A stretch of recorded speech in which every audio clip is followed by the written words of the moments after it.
Hello students. जैसे कि आपको पता है कि सीबीएसई ने आपका सिलेबस बहुत रिड्यूस कर दिया, ऑलमोस्ट 30% सिलेबस रिड्यूस हो गया है। तो आज हम डिस्कस करते हैं आपके सिलेबस में हुए चेंजेस के बारे में। लेट्स सी कि कौन कौन से चैप्टर्स हैं, कौन कौन से टॉपिक्स हैं जो आपके सिलेबस से अब हटा दिए गए हैं, जो आपको नहीं पढ़ने हैं। बहुत सारे बच्चों को इस चीज़ से रिलेटेड क्यूरियोसिटी थी, इसीलिए मैंने ये वीडियो बनाया ताकि आपको हेल्प मिल सके कि आपको कौन कौन से टॉपिक्स के बारे में अब पढ़ना है। लेट्स सी, जैसे आपके सामने है, ये है 9th और 10th का 2020-21 का previous syllabus. Now we will see what changes are done in this syllabus. देखते हैं क्या क्या टॉपिक्स हैं जो अब हटा दिए गए हैं। लो now let's start with class 9th। ये है आपका क्लास 9th का सिलेबस। फर्स्ट चैप्टर जो है आपका matter, nature and behaviour. This is your first unit. इसमें ये जो चैप्टर है जिसमें आपने फ्रीजिंग, इवेपोरेशन, कंडेंसेशन, सब्लिमेशन ये सब पढ़ा था, नाउ ये चैप्टर पूरा का पूरा रिमूव कर दिया गया है। ये पूरा का पूरा चैप्टर हटा दिया गया है आपके सिलेबस से। अब आपको ये चैप्टर दोबारा करने की ज़रूरत नहीं है। वैसे मोस्टली स्कूल्स में बच्चे ये चैप्टर कर चुके हैं, पर फिर भी सीबीएसई ने डिसीजन लिया है and it removed, completely it remove. तो अब आपको ये चैप्टर नहीं करना है। इसके बाद सेकेंड चैप्टर है केमिस्ट्री में ही, जो है नेचर ऑफ मैटर। ये चैप्टर जिसमें elements, compound and mixture, heterogeneous and homogeneous mixture, colloids and suspension, this chapter is completely remain as it is. There is no changes in this chapter. तो ये आपको पूरा का पूरा चैप्टर ऐसा का ऐसा ही करना है। Next, particle nature and their basic unit. इसमें atoms and molecules, law of constant proportions, atomic and molecular masses, mole concept, relationship of mole and masses of particles and numbers. These topics are also remain as it is. इनमें भी कोई changes नहीं किया गया। आपको ये पूरा chapter ऐसा कैसा ही पढ़ना है।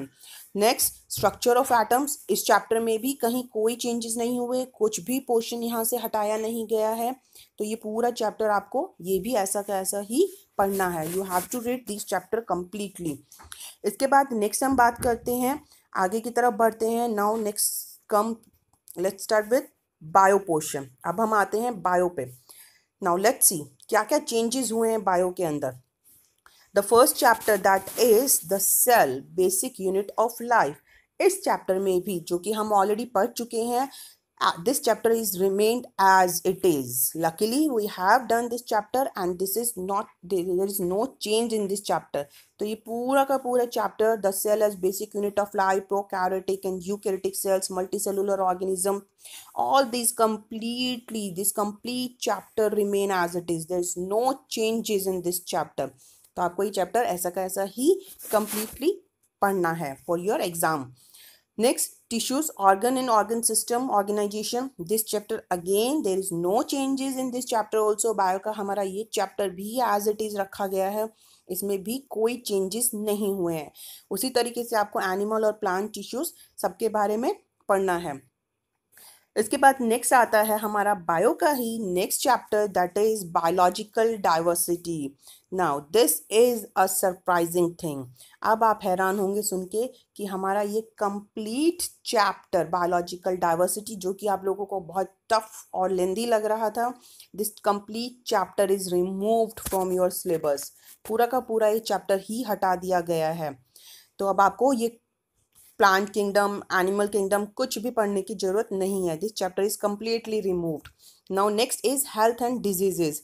This chapter remain as it is. इसमें कोई चेंजेस नहीं है। ये चैप्टर हम पूरा करेंगे सेम इसी तरीके से जैसा आपके प्रीवियस सिलेबस में था, इसमें कोई चेंजेस नहीं आए हैं। Now let's see what are the changes in the next, that is the physics portion of your syllabus. In the physics you can see that the chapter that is motion, force and work. इस chapter के अंदर motion में distance and displacement, velocity, uniform and non uniform motion along a straight line, acceleration, distance time and velocity time graph of uniform motion and uniformly accelerated motions, everything is remained as it is, इसमें भी कोई changes नहीं है। Physics के इस chapter में कोई change नहीं है, आपको ये पूरा चैप्टर ऐसा का ऐसा ही करना है। उसके बाद हम आते हैं next chapter, force and Newton's law. This chapter is again there is no changes in this chapter. ये भी पूरा का पूरा chapter force and motion, Newton's law, ये सब एज इट इज रखा गया है, इनमें भी कोई चेंजेस नहीं किए गए हैं। नाउ इसके बाद नेक्स्ट है हमारा ग्रेविटेशन चैप्टर। ग्रेविटेशन चैप्टर के अंदर भी कोई चेंजेस नहीं है, एज इट इज आपको पढ़ना है। Gravitation, universal law of gravitation, force of gravitation of the earth, gravity, acceleration due to gravity, mass and weight free fall, everything is remained as it is. There is also no changes. But now next topic, that is flotation. This complete topic is removed now. ये topic अब नहीं रहा है आपके syllabus के अंदर, ये पूरा का पूरा टॉपिक यहाँ से हटा दिया गया है, अभी आपके सिलेबस का पार्ट नहीं है। Now let's see next chapter, that is work, energy and power. This portion of your syllabus is remained as it is. इसके अंदर भी कोई changes नहीं किए गए हैं, ये पूरा का पूरा टॉपिक जो है आपका इसी तरीके का रहेगा, इसमें भी कोई changes नहीं है। This portion work, energy and power is also remain work done by the force, energy, power, kinetic and potential energy, law of conservation of energy. This is all as it is. तो ये आपको पूरा ऐसा ही करना है। Now next surprising thing, that is next chapter, that is sound chapter. This chapter is also removed completely. पूरा का पूरा साउंड चैप्टर आपके सिलेबस से हटा दिया गया है, अब आपको ये चैप्टर करने की ज़रूरत नहीं है, ये चैप्टर भी आपके सिलेबस से हटा दिया गया है। उसके बाद अब हम बात कर रहे हैं हमारी फोर्थ यूनिट की, that is our environment. This unit is kept as it is, there is no changes. This unit is for your internal assessment. इस यूनिट में जो टॉपिक है हमारा our environment, ये as it is है। physical resources is also as it is, there is no changes. It's for your internal assessment. इसके बाद जो नेक्स्ट टॉपिक है यहाँ पे जो कि आपको दिखाई दे रहा है, that next topic is food production. That topic is completely removed from your syllabus. This food production, ये topic अब आपको पढ़ने की ज़रूरत नहीं है। This topic is completely removed. So अब हम इसके बारे में कोई भी स्टडी नहीं करेंगे इस सिलेबस के अंदर, इस क्लास के अंदर। तो this is also completely remove. तो ये हमने बात की है क्लास 9th के सिलेबस की। Now let's move on to the syllabus of class 10th। अब हम देखते हैं क्लास 10th के सिलेबस में क्या क्या चेंजेस हुए हैं। In the class 10th, that you can see that this is the first chapter of your chemistry portion in the science, that is chemical substances, nature and behavior। ये आपका first chapter है। इस chapter के अंदर जो first chapter है chemical reaction, इस chapter में कोई भी चेंजेस नहीं हुए हैं। This chapter is as it is, तो ये आपको पढ़ना है। This complete chapter, there is no changes in this chapter chemical reactions. You already studied about this chapter and it's remain as it is. तो ये पूरा का पूरा चैप्टर ऐसा है। इसी तरीके से नेक्स्ट चैप्टर है एसिड, बेसिस एंड सॉल्ट्स। इस चैप्टर में भी कोई चेंजेस नहीं किए गए हैं। That chapter is also remain as it is, previous syllabus के अकॉर्डिंग है, कोई चेंज नहीं हुआ है। Now come on to the next chapter, that is metal and non metal. Metal और नॉन मेटल चैप्टर में से कुछ पोर्शन है जो आपका हटा दिया गया है, वो कौन से हैं उसके बारे में बात करते हैं। अब आपको पढ़ना है सिर्फ properties of metals and non metals, reactivity series, formation and properties of ionic compound. यहाँ तक ही रखा गया है आपके सिलेबस के अंदर। इसमें से ये जो पोर्शन है that basic metallurgical process, corrosion and its prevention, this portion is now removed from your syllabus। ये पोर्शन आपके सिलेबस से हटा दिया गया है। अब आ रहे हैं नेक्स्ट चैप्टर पे, दैट इज कार्बन कंपाउंड्स। इस चैप्टर में भी बहुत चेंजेस किए गए हैं। इस चैप्टर में आपको सिर्फ और सिर्फ जो पोर्शन पढ़ना है हम उसके बारे में बात करेंगे, जो नहीं पढ़ना उसके बारे में नहीं कर रहे हैं, क्योंकि बहुत कम पार्ट इसमें रखा गया है। वो है covalent bonding in carbon compounds, versatile nature of carbon and homologous series. Now this is the syllabus of your this chapter, carbon compounds. Rest all part of this syllabus is now removed from your syllabus। नीचे का ये जितना भी part है ये सब आपके syllabus से हटा दिया गया है, तो ये अब आपको करने की जरूरत नहीं होगी। अब हम आ रहे हैं नेक्स्ट टॉपिक पे, that is the periodic classification of elements. देखते हैं इस टॉपिक में क्या क्या चेंजेस हैं।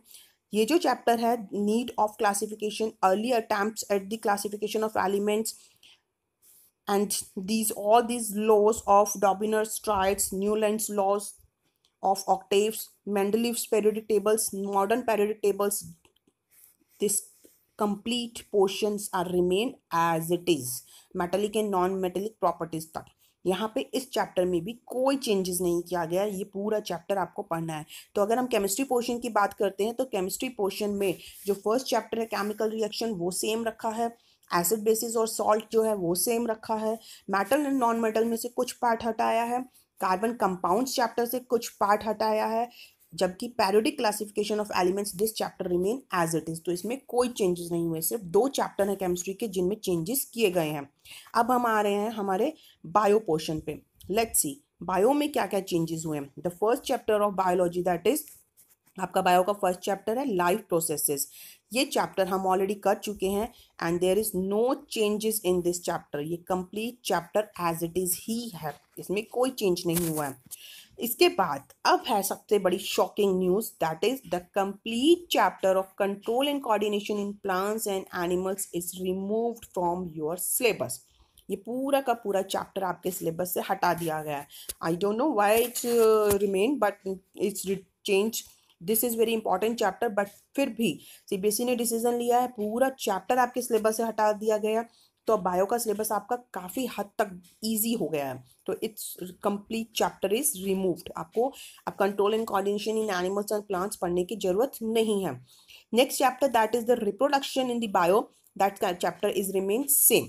इसमें कोई चेंजेस नहीं हुए हैं, कोई भी पोर्शन इसका हटाया नहीं गया है। इसके बाद हम बायो के नेक्स्ट चैप्टर पे आ रहे हैं, that is heredity and evolution. इस चैप्टर में भी चेंजेस किए गए हैं। इस चैप्टर में जो इवोल्यूशन पार्ट है दैट कंप्लीटली रिमूव्ड। अब आपको पढ़ना है सिर्फ heredity, Mendel's contribution, law of inheritance of traits, 6 determination, brief introduction, यहाँ तक that portion that is the basic concept of evolution is removed. तो जो इवोल्यूशन के बारे में हम बात करते थे इस चैप्टर के अंदर वो पूरा का पूरा आपके सिलेबस से हटा दिया गया है। अब हम आ रहे हैं हमारे नेक्स्ट पोर्शन पे, next unit that is natural phenomena. Natural phenomena में जो चेंजेस हुए हैं वो देखते हैं क्या क्या है। That is the first portion that reflection of light, that is not changed. कोई चेंजेस नहीं है यहाँ पे भी। Reflection, law of reflection that is also remain as it is. Reflection of light by spherical lenses, इसमें भी कोई changes नहीं है पावर ऑफ लेंसेज तक। बट इसके बाद एक चेंज जो यहाँ पे इस यूनिट में किया गया है वो ये है कि that portion functioning of lenses in human I, defects of vision and their corrections, application of spherical mirrors and lenses, this portion is removed from your syllabus। अब ये आपके सिलेबस का हिस्सा नहीं है। इसके बाद जो है reflection of light through a prism, dispersion of light, scattering of light, application in daily life, it's same. ये आपको करना है। सिर्फ इस यूनिट से जो हटाया गया है पोर्शन वो है functioning of lens in human eye, defects of vision and their corrections, application of spherical mirror and lenses। तो ये पोर्शन अब आपको नहीं करना है। उसके बाद हम बढ़ते हैं हमारे नेक्स्ट यूनिट पे, that is how things works. इसमें देखते हैं क्या क्या चेंजेस हुए हैं। Effects of current, this unit its remain as it is. ये जो चैप्टर है इफेक्ट्स ऑफ करंट, इसमें कोई चेंजेस नहीं हुए, पूरा का पूरा आपको ऐसा ही पढ़ना है। उसके बाद जो नेक्स्ट यूनिट है that is magnetic effect of current. इसमें देखते हैं क्या चेंजेस हुए हैं। इस चैप्टर में कुछ चेंजेस किए गए हैं। इसमें हमें magnetic field, lenses, field due to the current carrying conductor, field due to current carrying coil और solenoids, force on current carrying conductor, ये सब पढ़ना है। फ्लेमिंग्स लेफ्ट हैंड रूल्स आपको पढ़ना है। इलेक्ट्रिक मोटर आपको पढ़ना है। इलेक्ट्रोमैग्नेटिक इंडक्शन आपको पढ़ना है। Induce potential differences, induce current and Fleming's right hand rule, यहाँ तक आपको पढ़ना है। द नेक्स्ट पोर्शन जो उसका नीचे का पार्ट है, electric generator, DC, AC, frequency of AC, advantages of AC and DC over DC and domestic electric circuits, ये जो पोर्शन है ये अब आपके सिलेबस में नहीं है। तो ये जो नीचे का पार्ट है इस चैप्टर से, इस यूनिट से, ये आपके सिलेबस से हटा दिया गया है। तो ये भी एक बहुत बड़ा चेंजेस हुए हैं। इसके बाद हम पढ़ रहे हैं हमारी नेक्स्ट यूनिट पे, दैट इज नेचुरल रिसोर्सेज। अब देखते हैं नेचुरल रिसोर्सेज में क्या क्या चेंजेस हो रहे हैं। नेचुरल रिसोर्सेज में that complete chapter that sources of energy is removed from your syllabus. पूरा चैप्टर हटा दिया गया है। इसी तरीके से the management of natural resources this complete chapter is also removed. ये चैप्टर भी हटा दिया गया है। Only the chapter remain that is our environment. Our environment chapter आपका एज इट इज़ है। ये सब हमें पढ़ना है, ecosystem, environmental problem, ozone depletion, waste production and their solution, biodegradable and non biodegradable substances. ये चैप्टर एज इट इज़ रखा गया है। सिर्फ यहाँ पे जो चेंज है that is management of natural resources जो है that is kept for internal assessment. तो internal assessment point of view से चैप्टर को पढ़ना होगा, but sources of energy is completely removed and there is no changes in the our environment change chapter. तो हमने यहाँ पे देखा है कि जो बड़े चेंजेस हुए हैं वो हुए हैं बायो पोर्शन के अंदर और फिजिक्स पोर्शन के अंदर। केमिस्ट्री पोर्शन में कुछ कुछ चेंजेस हुए हैं।